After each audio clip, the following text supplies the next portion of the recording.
بسم اللہ الرحمن الرحیم۔ السلام علیکم۔ سلطان کا دربار اپنی شان سے لگا ہوا تھا۔ سلطان اپنی نشست پر براجمان لوگوں کے مسائل حل کر رہے تھے۔ اسی دورانیہ میں ایک شخص ان کے دربار میں داخل ہوا۔ اس کے لباس سے معلوم ہو رہا تھا شاید وہ کوئی تاجر ہے۔ اس نے بہت قیمتی لباس زیبتن کیا ہوا تھا، جبکہ گلے میں بھی سونے کی مالا پہنی ہوئی تھی۔ سلطان نے اس کا طاہرانہ جائزہ لیا۔ وہ آدمی اکیلا نہیں تھا، بلکہ اس کے ساتھ ایک اور شخص موجود تھا جو کافی گھبرایا ہوا تھا۔ سلطان نے اس قیمتی لباس والے آدمی کی جانب دیکھا اور کڑک لہجے میں بولے، ابھی کے ابھی اس آدمی کا گریبان چھوڑو اور دونوں سیدھے کھڑے ہو کر اپنا مسئلہ بتاؤ۔ ہمارے دربار میں اگر ذرا برابر بھی لڑائی کرنے کی تم دونوں میں سے کسی ایک نے بھی کوشش کی تو یاد رکھنا سزا کے دونوں مستحق ہوگے۔ جس آدمی نے گریبان تھاما ہوا تھا اس نے فوراً ہی گریبان چھوڑ دیا اور سلطان کی جانب دیکھتے ہوئے کہنے لگا، سلطان معظم، میں آپ کے پاس اس شخص کو پکڑ کر لایا ہوں۔ آپ کہتے ہیں نا آپ کو زنا کرنے والوں سے سخت نفرت ہے، اور زنا کرنے والوں کو آپ سخت سے سخت سزا دیتے ہیں۔ یہ شخص وہی ہے، یہ بھی زنا کر رہا تھا۔ اس کا تعلق مصر سے ہے۔ یہ مصر سے یہاں تک آپ کی رعایا میں موجود لڑکیوں کے ساتھ غلط کاری کرتے ہوئے پکڑا گیا ہے۔ وہ آدمی سلطان کی طرف دیکھ کر کافی غصے سے بول رہا تھا۔ اس کے ماتھے کی رگیں غصے کے مارے پھولی ہوئی تھیں، جبکہ آنکھیں خون اشام ہو رہی تھی۔ سلطان نے اس آدمی کی جانب دیکھا اور کہنے لگے، اتنا غصہ صحت کے لیے ٹھیک نہیں ہوتا۔ ہمیں اتنا بتاؤ کہ تمہیں یہ شخص کہاں ملا اور یہ کس کے ساتھ زنا کر رہا تھا؟ کہیں تمہیں کوئی غلط فہمی تو نہیں ہوگی جب بھی تم اس آدمی پر الزام تراشی کر رہے ہو؟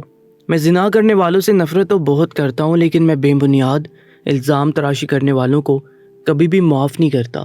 جتنی سزا میں زنا کرنے والوں کو دیتا ہوں اتنی سزا میں الزام تراشی کرنے والوں کو بھی دیتا ہوں۔ اس لیے تم سچ سچ بتاؤ یہ کس کے ساتھ زنا کر رہا تھا اور یہ تمہیں کہاں ملا ہے؟ وہ قیمتی لباس والا شخص کچھ پل کے لیے خاموش ہوا اور ارد گرد دیکھنے لگا۔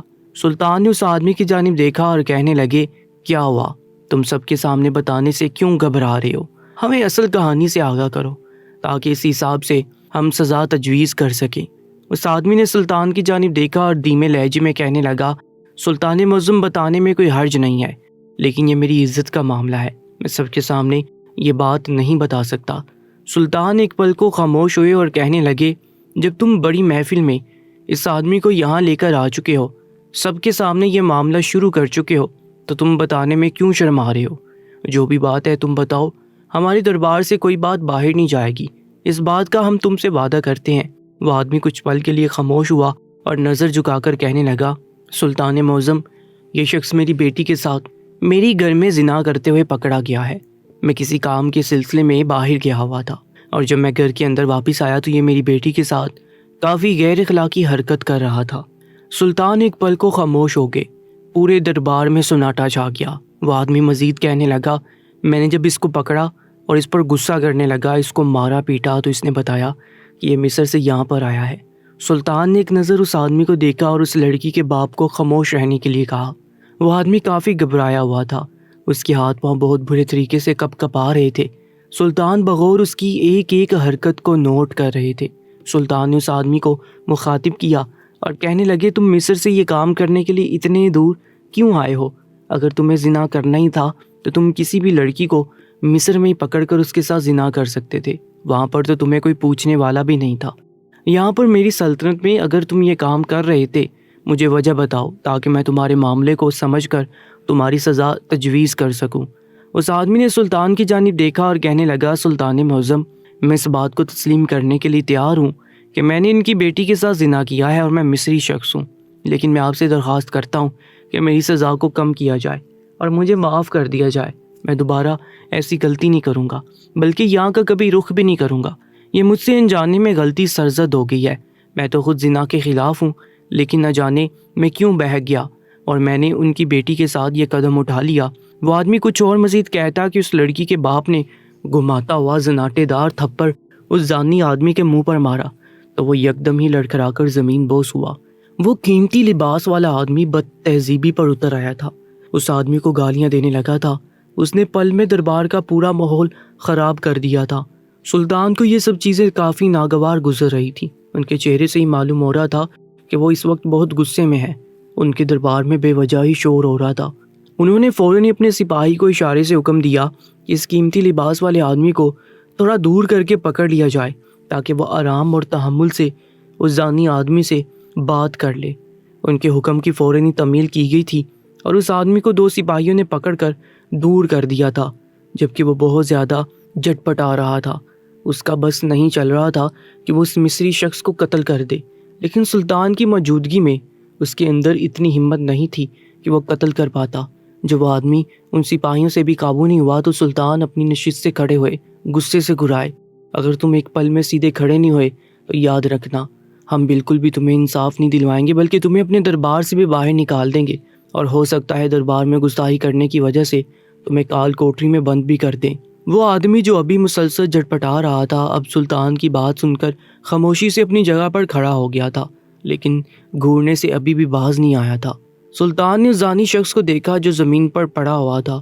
انہوں نے اپنے ایک سپاہی کو حکم دیا کہ اس آدمی کو سیدھا کھڑا کیا جائے۔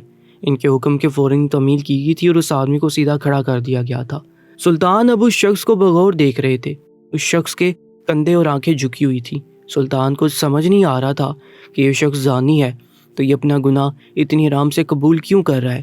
ان کی سلطنت میں جتنے بھی زانی فرد آئے تھے اور جتنے بھی زنا کے کیس ان کی عدالت میں پیش ہوئے تھے، سب زانی اس بات سے مکر جاتے تھے، جس کی وجہ سے ہمیشہ ہی کیس الجھ جاتا تھا اور سلطان کوئی فیصلہ نہیں دے پاتے تھے، جس کی وجہ سے انہیں وقت لگ جاتا تھا۔ لیکن یہ شخص اتنی آرام سے اپنا گناہ قبول کیوں کر رہا تھا، یہ بات ان کی سمجھ سے بالا تر تھی۔ انہوں نے دونوں کو ایک نظر دیکھا اور اس شخص کو کچھ وقت کے لیے کال کوٹری میں بند کر دیا، جبکہ اس آدمی کو اس بات کا یقین بھی دلایا کہ جب تک ہم پوری جانچ پڑتال نہیں کر لیتے تب تک ہم کوئی ٹھوس فیصلہ نہیں دیں گے۔ اس شخص نے اپنے منہ سے اپنا گناہ قبول کر لیا ہے، اس لیے اس کو باہر رکھنا اب خطرے سے خالی نہیں ہوگا، اس لیے ہم اس کو کال کوٹری میں ڈال رہے ہیں، جبکہ تم اب یہاں سے جا سکتے ہو۔ اس آدمی نے بہت واویلا مچایا کہ اس شخص کو ابھی کے ابھی سر قلم کر دیا جائے، لیکن سلطان کے غصہ کرنے پر وہ خاموشی سے دربار سے لوٹ گیا۔ سلطان اپنی نشست پر بیٹھ کر کافی الجھے ہوئے تھے، انہیں سمجھ نہیں آ رہا تھا کہ وہ کیا فیصلہ دیں۔ آخر کیوں وہ شخص اتنی آرام سے یہ گناہ قبول کر رہا تھا، یہ بات ان کو بالکل بھی سمجھ نہیں آ رہی تھی۔ تھوڑی دیر بعد ہی اور لوگ دربار میں آتے جا رہے تھے اور اپنا مسئلہ سلطان کو بتا رہے تھے۔ انہوں نے ساری چیزوں کو پس سے پشت ڈال دیا تھا اور اپنی رعایا کے مسائل حل کر رہے تھے۔ دوپہر ہوتے ہی دربار کا دروازہ بند کر دیا گیا تھا اور سلطان اپنی نشست سے اٹھ کر اپنے مخصوص کمرے میں چلے گئے تھے۔ وہاں جا کر انہوں نے ظہر کی نماز ادا کی اور اپنی مخصوص جگہ پر بیٹھ کر اس معاملے کے بارے میں سوچنے لگے کہ آخر یہ آدمی ایسا برتاؤ کیوں کر رہا ہے۔ کافی دیر سوچنے کے بعد بھی جب ان کے دماغ میں کوئی بات نہیں آئی تو وہ اپنی جگہ سے جھٹکے سے اٹھے اور کال کوٹری کی طرف جانے لگے۔ وہ جیسے ہی کال کوٹری میں داخل ہوئے تو تمام قیدی یکدم ہی ان کی طرف متوجہ ہو گئے تھے، جبکہ دروازے پر ہی کھڑے دونوں پہرے دار بھی سلطان کو دیکھ کر ادب سے سلام کرنے لگے تھے۔ سلطان سیدھا اس مصری شخص کے پاس آئے تھے جس کا کیس آج سلطان کی عدالت میں پیش ہوا تھا۔ وہ آدمی قدرے کونے میں گمسم سا بیٹھا ہوا تھا، نہ جانے وہ کن خیالات میں گم تھا۔ اس کو سلطان کے آنے کا بھی علم نہیں ہوا تھا۔ سلطان قدم با قدم چلتے ہوئے اس کے قریب گئے اور اس کے نزدیک ہی بیٹھ گئے۔ جیسے اس کو اپنے قریب کسی کی آہٹ محسوس ہوئی تو اس نے بے ساختہ اپنا سر اٹھا کر سامنے دیکھا۔ سلطان کافی غور سے اس مصری شخص کو دیکھ رہے تھے۔ اس نے ہڑبڑا کر سلطان کو سلام کیا اور ادب سے کھڑا ہو گیا۔ سلطان نے اس کو اشارے سے اپنے قریب بیٹھنے کے لیے کہا۔ پہلے تو وہ آدمی کافی جھجکتا رہا، لیکن جب سلطان نے بے تکلفی سے اسے کہا کہ بیٹھ جاؤ، ہمیں تم سے تھوڑی بات کرنی ہے، زیادہ گھبرانے کی تمہیں ضرورت نہیں ہے، اس کے باوجود بھی وہ شخص ہچکچاتے ہوئے سلطان سے قدرے فاصلے پر بیٹھ گیا تھا۔ اس آدمی کی نگاہیں جھکی ہوئی تھیں جبکہ سلطان اس کو بغور دیکھ رہے تھے۔ سلطان نے اپنا گلا کھنکارا اور اس آدمی کو متوجہ کرتے ہوئے کہنے لگے، دیکھو ہمیں کچھ تو گڑبڑ محسوس ہو رہی ہے، ایسا ہمارے ساتھ پہلی بار ہوا ہے۔ وہ قیمتی لباس والا آدمی مسلسل تمہیں زانی کا خطاب دے رہا تھا، تمہیں مار رہا تھا، تمہیں گالیاں نکال رہا تھا۔ ہمیں بھی ہمیشہ جب یہ بات معلوم ہوتی ہے کہ کسی نے زنا کیا ہے تو ہم بھی اپنا آپا کھو دیتے ہیں اور ہمیں بھی بہت غصہ آتا ہے، لیکن پہلی بار ہمارے ساتھ کچھ ایسا الگ سا ہو رہا ہے، نہ ہمیں غصہ آ رہا ہے نہ ہم برا محسوس کر رہے ہیں، ایسا لگ رہا ہے جیسے تمہارے ساتھ کچھ غلط ہو رہا ہے۔ اس لیے ہمیں تفصیل کے ساتھ اپنی اوپر بیتی ہوئی تمام تر کہانی بتاؤ۔ آخر تم کون ہو اور تم مصر سے یہاں پر کیا کرنے کے لیے آئے تھے، اور اس آدمی کی بیٹی کو تم کیسے جانتے ہو؟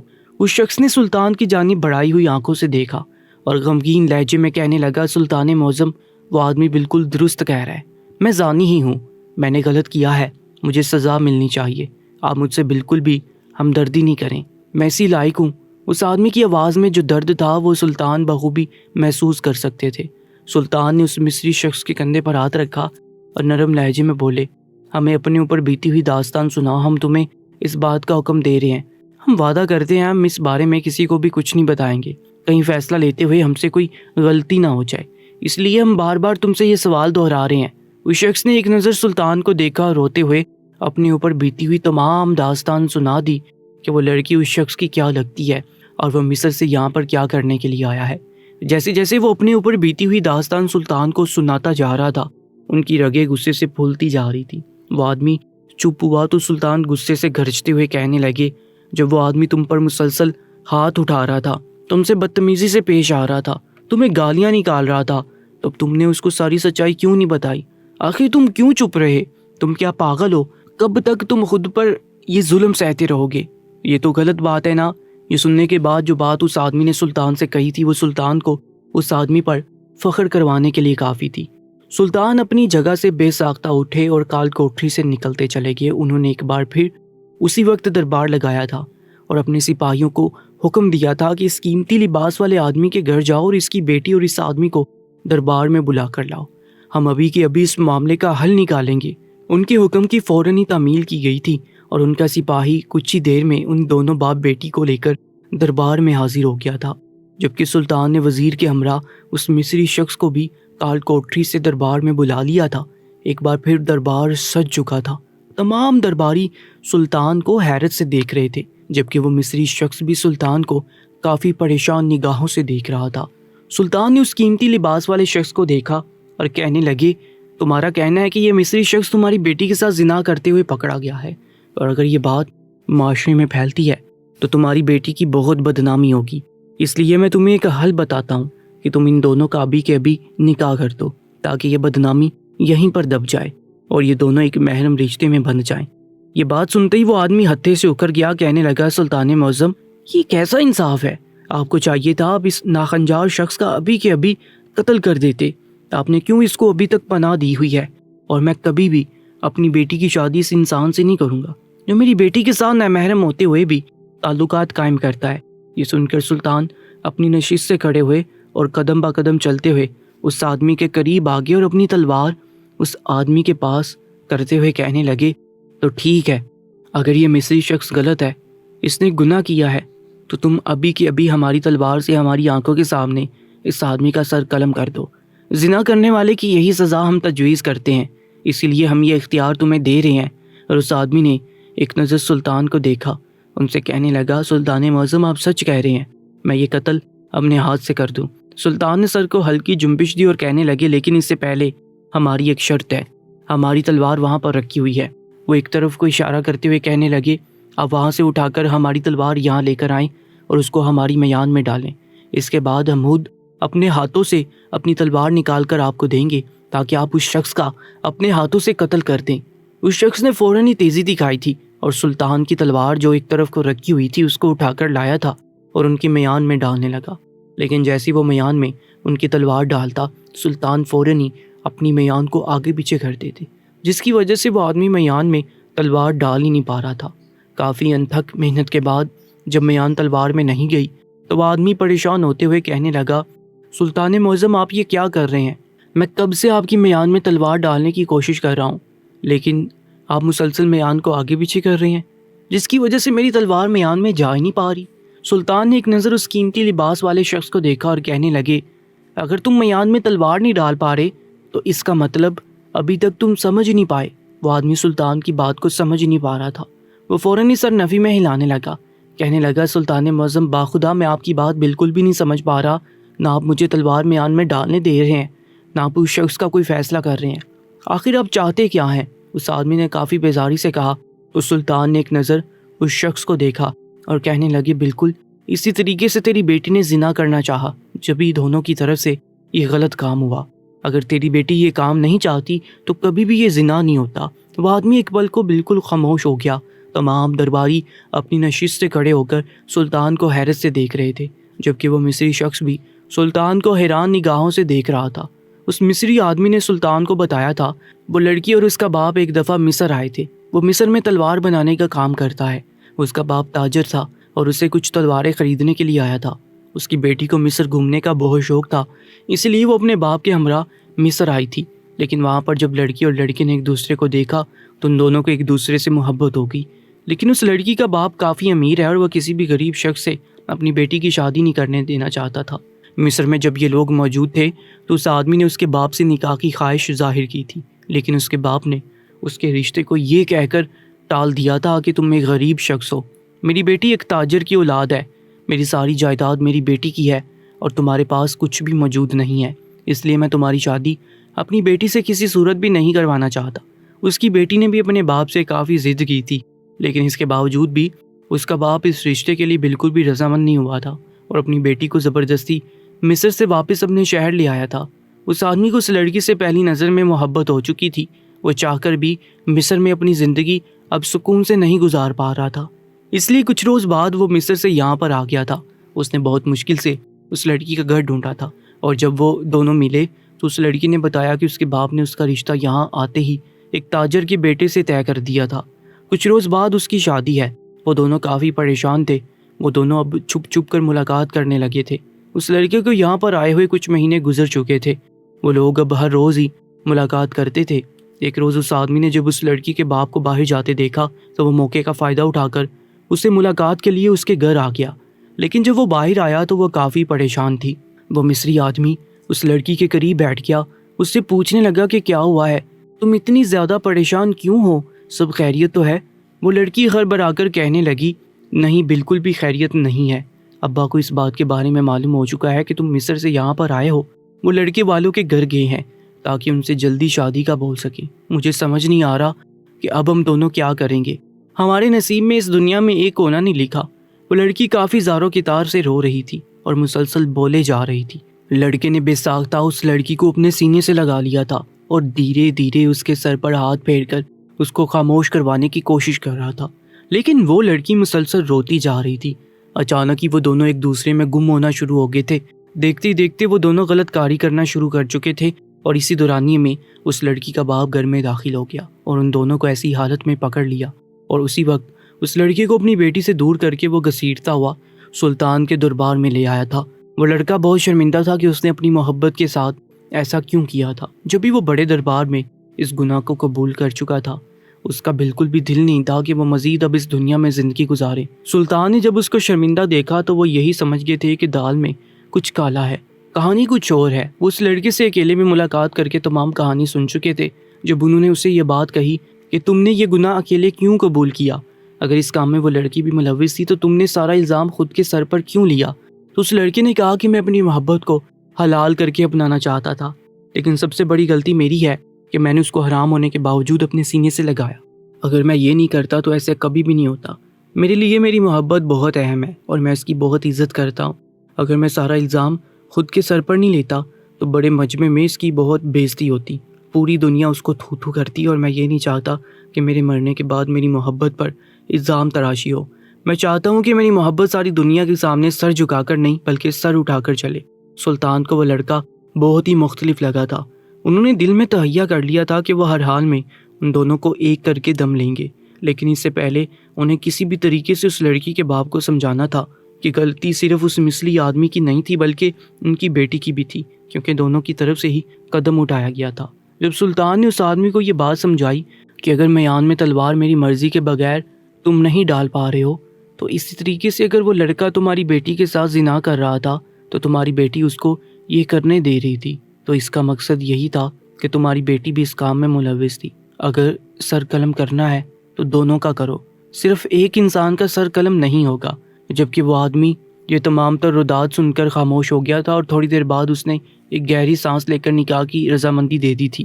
سلطان کے دربار کے اندر ہی ان دونوں کا نکاح ہوا تھا اور اسی وقت اس آدمی نے اپنی بیٹی کی رخصتی بھی کر دی تھی، جبکہ وہ مصری شخص سلطان کا شکریہ ادا کر کے اپنی بیوی کے ہمراہ واپس مصر روانہ ہو گیا تھا۔ اس واقعے سے یہ بات ثابت ہوتی ہے ہر بار غلطی ایک لڑکے کی نہیں ہوتی، بلکہ اگر معاملے کو غور سے دیکھا جائے تو برابر کی شریک دار لڑکی بھی ہوتی ہے۔ دوستو، روزانہ ایک نیا سچا واقعہ سننے کے لیے چینل کو سبسکرائب کر کے ساتھ موجود بیل آئیکن پر بھی کلک کر لیجیے گا۔ اپنا بہت زیادہ خیال رکھا کریں۔ انشاءاللہ ملاقات ہوگی ایک نئی کہانی کے ساتھ۔